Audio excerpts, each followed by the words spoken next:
15 اگست کو رسالپور کے ایک گاؤں حمزہ رشکئی میں پیش آیا، جس میں ایک 6 سالہ بچی سیما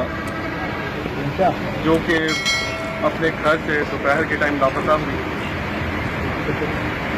اور 2 گھنٹے بعد جب گھر کے خواتین اس کی تلاش اسٹارٹ کی، تلاش کے دوران اس کی نعش جو کہ تشدد زدہ تھی ایک بوری کے اندر گھر کے نزدیک ایک ویران پولٹری فارم سے ملی۔ واقعے کی حساسیت کو مد نظر رکھتے ہوئے آر پی او مردان اور میں خود موقع پہ پہنچے۔ وہاں پہ ایک اسپیشل جے آئی ٹی کی تشکیل دی گئی آر پی او مردان صاحب کے حکم کے اوپر، اور پولیس نے اس کی تفتیش کا آغاز کیا۔ تفتیش کے آغاز کے اندر 2 چیزیں مد نظر رکھی گئیں، کیونکہ بچی کی لاش جو ہے گھر کے 100 میٹر کے فاصلے کے اندر سے ملی تھی، اور دوسرا جس بے دردی سے بچی کو قتل کیا گیا تھا